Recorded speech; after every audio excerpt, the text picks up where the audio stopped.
QuickBooks Online automatically backs up your data on their secure servers. But for your own peace of mind, you can and should export your own copy regularly. Welcome back to Guide with Samuel.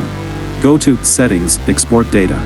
You can choose to export lists, like your chart of accounts, customers, vendors, to Excel, or your transactions to an accounting file.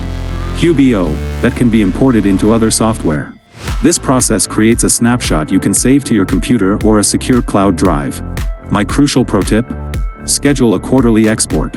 Put a recurring calendar reminder to export your lists and transactions every 3 months. Save these files with the date in the file name.